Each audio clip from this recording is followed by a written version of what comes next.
It is such a pleasure to sit and have this conversation with you today and learn a little bit about you. I want to start this conversation because this morning I was reading your bio, reading your story for the second or third time to prepare for this conversation, and I understand that you didn't, have the best beginnings. Can you tell us the 60-second version of a little bit about yourself and why that set you up to assume this role with the school board? Thank you for that question and this opportunity. And to keep it simple, the typical urban youth story, originally from Syracuse, New York. My biological father spent most of my youth in prison in a place called Attica.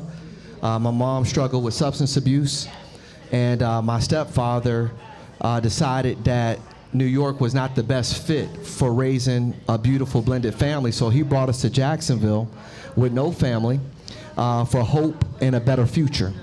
With that being said, I'm so glad that he made that decision on behalf of our family. And with certain type of traumas, and when you look at literacy and research, I couldn't read until the 5th grade. Merrill Road Elementary, Duval County Public School, the best teacher I have ever had in my life, Miss Tona Penland, came in. She taught me how to read. She tutored me every day after school in reading. And lo and behold, she helped stir up something in me. And there is not necessarily a public school to private prison pipeline, but a literacy to prison pipeline. And she helped intercept that. And basically, I look at my life and my story as paying it forward. Yeah. And she really helped draw up a passion for reading, literacy, education, and lo and behold, I have a PhD in Christian education and urban leadership. That is amazing. The statistic is if you can't read on a 3rd grade level in the 3rd grade, that you're, I think it's 7 times more likely now, 7 or 10 times more likely now to not graduate high school and put you on track for prison. So kudos to you for that accomplishment. Yes. You state very clearly in your priorities that neighborhood schools are at the top of your list.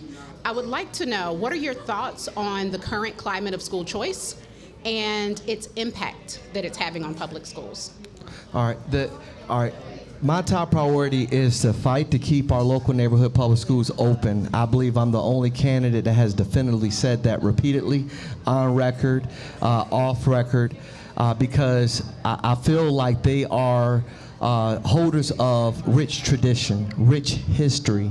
And when you start talking about generations, granted, I know with the Fishware community, with the Stockton Elementary, and not just, it doesn't just start and end there, but it's throughout the county.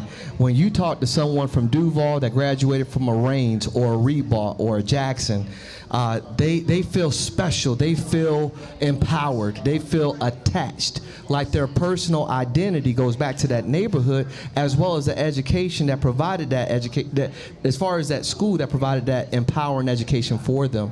And then within our district, we have Paxson and Riverside High, and those graduates, those alum, they look forward to sending their children to those schools as well. I know people that actually come to Duval, move to Jacksonville, move to certain neighborhoods and communities because of those high-performing neighborhood public schools. And I don't feel like they should be robbed and or attacked for producing a great product, but have suffered behind poor leadership when it comes to delayed and dilapidated maintenance.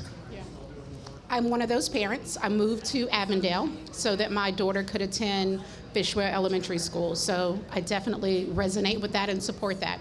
My follow-up question is, with school choice, we're seeing the increasing number of parents pulling their kids out of the neighborhood schools for whatever reason.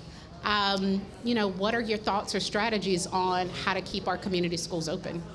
All right, my second pillar on my platform is student safety.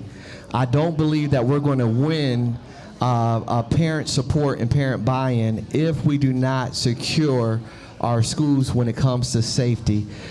When you look at pulling children out of public school into charter and private school, if children with certain behaviors continue those same behaviors, they dismiss them immediately to keep the culture and the standard of education pertaining to that particular set and high. But with Jacksonville, for some reason, our parents don't necessarily feel safe. I want to increase that safety, partner with local authorities, partner with school resource officers, principals, teachers, and students to let them know that this is a shared accountability and student safety is number one. Another thing I want to share with you pertaining to Jack's Chamber, we have over 600 families that move to Jacksonville on a weekly basis. We are missing out on a huge opportunity to be the first ambassadors of a high standard education with Duval County Public Schools. I want to win those families that are coming into the city the same way that I was able to benefit from a high quality education. I also want those families to do the same. And then when we look at state legislator, when we're looking at those dollars pertaining to PICO, and when they're taking our children from public school into private school, I don't feel that it's fair, open, and honest that if they send that child back, those dollars need to come back as well. And then highlighting skilled services. Skilled services, my youngest daughter has special needs. She has a developmental delay. She's currently not in school yet because she's 4. However, when you look at skilled services like speech, if we took her to a private or charter school, she would not be able to receive speech on a daily basis, maybe once a week. But within DCPS, this is something that she can get to empower herself on a daily basis, as well as other skill services that I haven't mentioned, but I'm just trying to wrap it up in the time frame that you're asking me to. But Duval County Public Schools does provide those skilled services that you're not going to find in any other competitor. And I want our families to know that, listen, DCPS should be the first option and not an alternative option. Thank you for that. So you talked about school safety, and I want to stay there for a while. How do you propose that we keep DCPS schools safe? And if you could address aging buildings, you talked about the maintenance of buildings. Gun violence, of course, is something parents are concerned about, and investigating claims of inappropriate behavior in our schools. All right, number one, I'm a girl dad. I developed a curriculum after growing up. In the 90s, there was a case for a young lady by the name of Maddie Clifton. Maddie Clifton was kidnapped and murdered. It really hurt me as a child because I felt like that wasn't fair, right? But as a martial artist, as a business owner that teaches martial arts, I created a curriculum to protect children, specifically females, and I call it POP, Protecting Our Princesses. And when you look at your next school board member for District 5, I want to do a thorough audit based on claims, behaviors, inappropriate behaviors, because we're not going to find out in 2026 about what happened in 2023.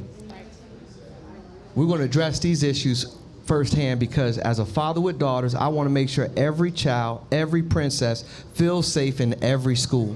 I'm running for District 5, but I'm going to work for every school and every child as if they were my own. And then when you look at school safety, you also have to make sure that we have open lines of communications. Children are typically going to be our first eyes and ears of what's happening, and we got to make sure that we're elevating voice and transparency so that way we can get ahead of these issues and not behind. I'm big on being proactive. If you see something, say something, as well as making sure that we take care of our school resource officers who are some of the lowest paid in the state.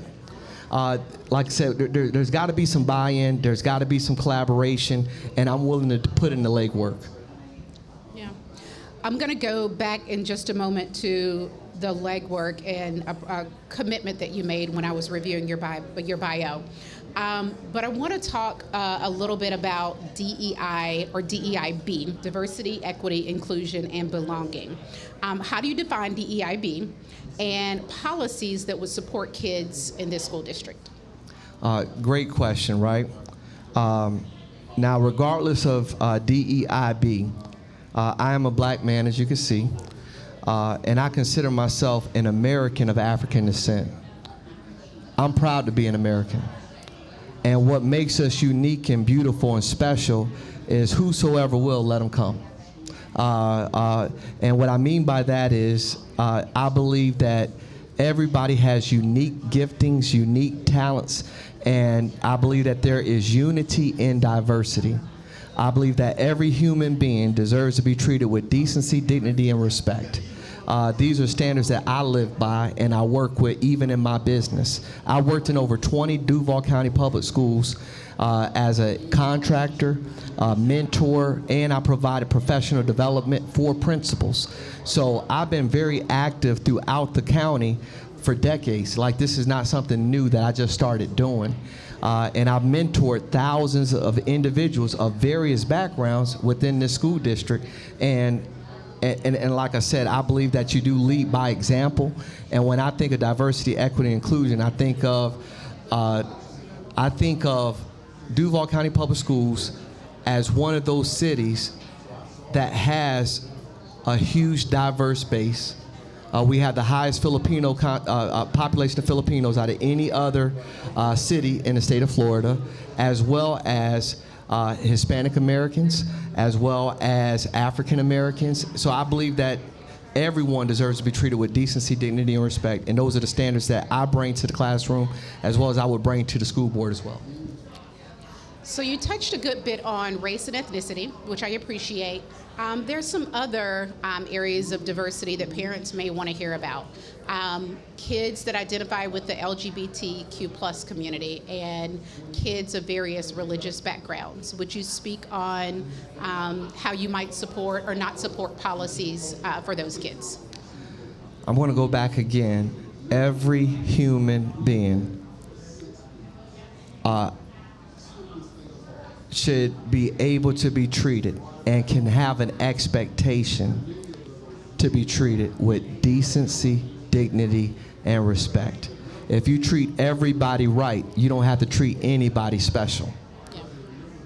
And like I said, that's something that has to be demonstrated regardless of race, gender, ethnicity, sexual persuasion.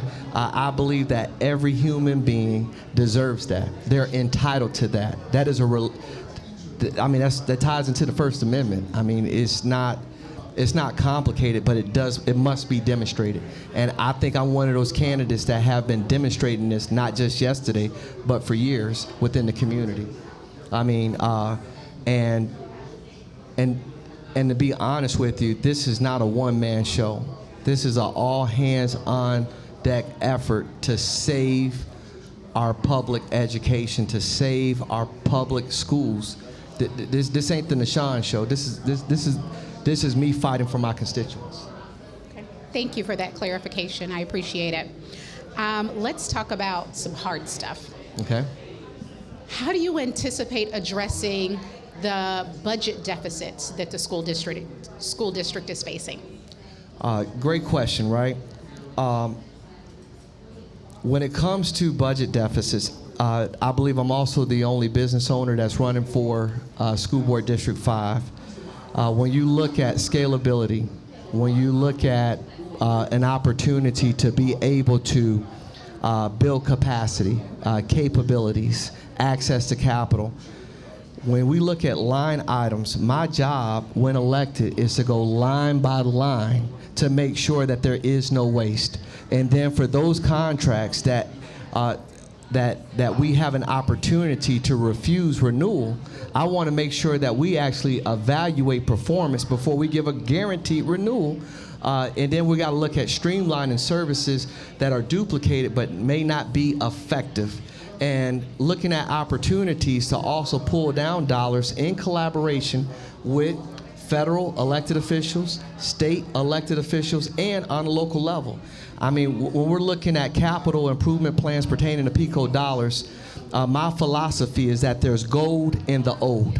What that means is that by the time I get elected and get in office, it may take 4 years before we're able to bring in some new guidelines, new policies. But if I'm able to go back into historic data based on what's already been approved, there may be some overlay to where we don't have to recreate the wheel. and looking at opportunities to be able to tap into some of those PICO dollars as well. I talked to consultants and contractors, and they said that Orlando has the youngest schools in the state of Florida, where Jacksonville has the oldest schools in the state of Florida. And I said, well, how do they do that in Orlando? They said it's simple. We'll take the football field and we'll start a build of the school, and we'll keep the school going so that the children don't have to be displaced. And then after the new school has been developed on the football field, then we'll take the old school and turn it into the parking lot. It's not magic, it's management. And unfortunately, I'm not there yet. I'm running to get elected. And what I make a commitment to you, as well as to all of my constituents, is to be honest, open, and transparent. The power is in the people. The same type of mobilization that it took to put this type of a Q&A together, it's going to take that same type of mobility and mobilization to actually get us across the finish line over the upcoming years. Awesome, thank you. Along those same lines, you shared that you're willing to advocate at a state level for teacher support to increase teacher retention. How do you propose that we keep Duval schools with our A+ teachers in our classrooms? Once again, the power is in collaboration, okay? I do have to go line by line with that budget to work with the superintendent and the others who are also elected officials pertaining to the school board. But this is not just a DCPS issue. When we look at collaboration, we want to reach over to the mayor and the mayor's administration to see, hey, is there any way that we can incentivize our public teachers? And then at the same time being able to partner with other organizations, like how this is a partnership with Myrtle Avenue Brewery to be able to host this. If there's a way that we can incentivize our educators within the public sector or the private sector to be able to bring resources in to keep our top educators in Duval, I think that those are some low-hanging fruit, and I believe that it's past time to make sure that we properly compensate our educators when it comes to pay. But like I said, also reaching out on that state level to see how we can bring those dollars back down as well, and making sure that they're adequately compensated, and then seeing that if there's any way that we can put a little bonus structure together as well. Yeah. So in my day job, I hire teachers. I've hired teachers all over the state of Florida as my job, and also within other states currently, or educators. And the teacher pool is shrinking, not just retention, getting people into the teacher pool is shrinking tremendously. Like if you look at UNF's School of Education and the size that it was 10 years ago, it's dire. And so we don't need to just retain teachers, but we need to make it attractive for people to continue to get into the education field as well. I'll end with this last question. So you have the attention of parents, grandparents, community advocates, and I just want to give you one last opportunity to share why we should vote for Dr. Nashawn Nix. Yes. My 5th grade teacher, Ms. Tona Penland, called me in for a parent-teacher conference with my mom and told me that she would not pass me or promote me because I was not reading on grade level. And I broke down crying, and I said, there's got to be a way. There's got to be a way. I don't want to fail. And she says, if I pass you, I'll be doing you a disservice. That's open, that's honest, and that's transparent. My rebuttal was, Ms. Penland, but you said, where there's a will, there's a way. And she stretched an open availability to help me read on a 6th grade level. She didn't just give me something, she prepared me. I want to make sure our babies feel safe and prepared when it's time to graduate, that they're either college ready and or career ready. I don't say college ain't for everybody. I say everybody ain't for college. I want to go back in and bring back fundamentals like home economics.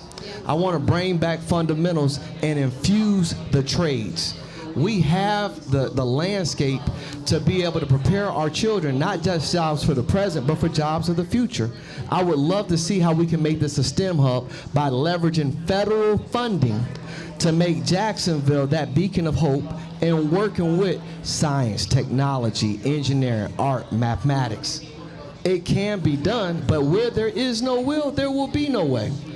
I'm boots on the ground. I've talked to many of you at your homes, at your door.